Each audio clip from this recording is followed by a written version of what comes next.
దేవుని పరిశుద్ధ నామంలో మీ అందరికీ వందనాలు తెలియపరుస్తున్నానండి. ఈ దినం దేవుని మాటను మనం ధ్యానం చేసుకుందాం. పరిశుద్ధ గ్రంథంలో నుండి సామెతలు 18వ అధ్యాయము 20వ వచనం. జీవ మరణములు నాలుక వశము.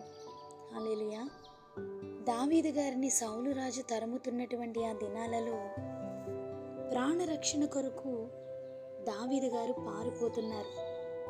దావీదు గారు నోబులో యాజకుడైన అహీమేలెకు నొద్దకు వచ్చినప్పుడు దావీదు గారిని చూసినటువంటి అహీమేలెకు భయపడి, నీవు ఒంటరిగా వచ్చితివేమని అడగగా, దావీదు గారు రాజు నాకు పని నిర్ణయించి పంపించెను అని చెప్పి యాజకుని యొద్ద తినడానికి రొట్టెలను అడిగి, దేవుని సన్నిధి నుండి తీసివేయబడినటువంటి సన్నిధి రొట్టెలు, ప్రతిష్ఠితమైన రొట్టెలను యాజకుడు దావీదు గారికి ఇవ్వగా వాటిని దావీదు గారు తీసుకొని భుజిస్తారు. దావీదు గారిని యాజకుని చూస్తున్నటువంటి దోయాగు అనే సౌలు యొక్క పశుల కాపరులపైనటువంటి అధికారి అయిన ఆ వ్యక్తి ఆ సమయంలో దేవుని సన్నిధిలోనే ఉన్నాడు. దావీదు గారు యాజకునితో మాట్లాడుతూ, రాజు పని వేగిరముగా జరగవలెనని ఎరిగి నా ఖడ్గమును ఆయుధములను నేను తీసుకొని రాలేదు. నీ యొద్ద ఖడ్గమైన ఈటైనా ఉన్నదా అని యాజకుడిని దావీదు అడగగా, యాజకుడైనటువంటి అహీమేలెకు, ఏలాలోయలో నువ్వు చంపిన గొల్యాతు అనే ఫిలిస్తీన్ ఖడ్గమున్నది, నీకిష్టమైన ఎడల తీసుకొనమని చెప్పినప్పుడు దావీదు గారు ఆ ఖడ్గమును తీసుకొని ఆ దినమునే లేచి వెళ్ళిపోయారు.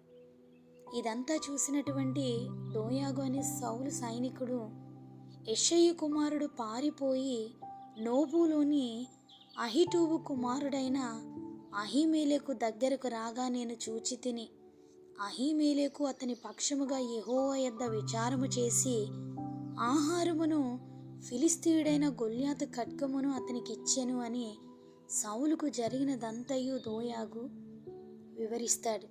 సౌలు యాజకులను పిలిపించి, యెహోవా యాజకులకు మీరు దావీదుతో కలిసినందునను అతడు పారిపోయిన సంగతి తెలియను నాకు తెలియజేయక మీరు ఆ విషయాన్ని దాచిపెట్టారు.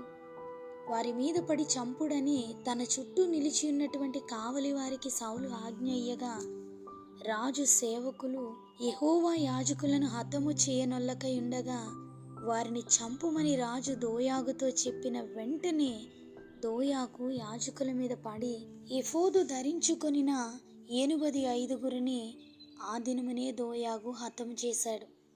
జీవమరణములు నాలుక వశము. కొన్నిసార్లు మనం పలికే సాక్ష్యాన్ని బట్టి, చెప్పే మాటలను బట్టి, అనుమానాలను బట్టి, చూస్తున్నటువంటి సన్నివేశం మనకి అర్థం కానప్పుడు మనము చెప్పినటువంటి మాటలను బట్టి కొన్ని కుటుంబాలు ప్రమాదకరమైన పరిస్థితుల్లోనికి వెళ్ళిపోవచ్చు. దోయాగు పలికిన మాటలను బట్టి సౌలుకి వ్యతిరేకంగా యాజకుడు దావీదును బలపరుస్తున్నాడు అనే ఆలోచనతో సౌలు యాజకుల కుటుంబాలను సంహరించాడు. దోయాగు మాటలు యాజకుల కుటుంబాలను హతమార్చేశాయి.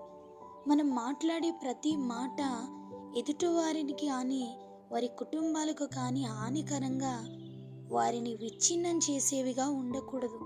దావీదు యాజకుని మధ్య జరిగిన సన్నివేశం అది ఎవ్వరికీ హానికరమైనది కాదు. అయితే దోయాగు దానిని సౌలుకు చెప్పినప్పుడు సౌలు రాజు, నా మీదికి దావీదును తిరుగుబాటు చేయిస్తున్నారు ఈ యాజకులు అని యాజకుల కుటుంబంలో అందరినీ హతమార్చేశాడండి.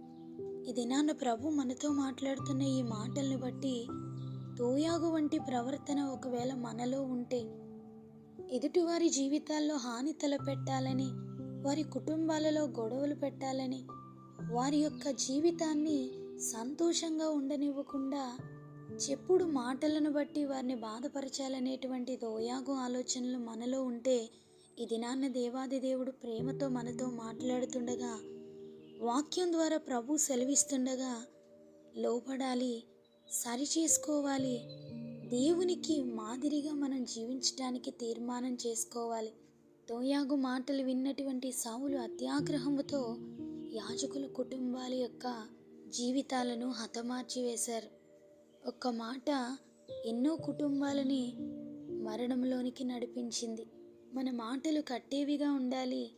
మన మాటలు ఎదుటివారికి క్షేమకరంగా ఉండాలి, ఎదుటివారికి ఆశీర్వాదకరంగా ఉండాలి.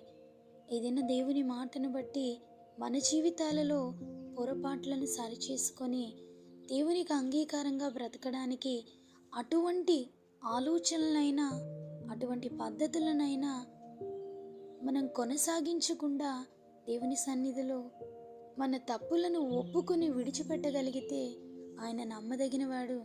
ఆయన మనకున్న ప్రతి వ్యతిరేకతను కూడా సరిచేసి ఆయనకు అంగీకారమైన పాత్రలుగా మనల్ని మార్చుకోగలరు. ఆ దేవుని యొక్క సన్నిధి మనందరికీ తోడై ఉండి మనల్ని నడిపించునుగాక.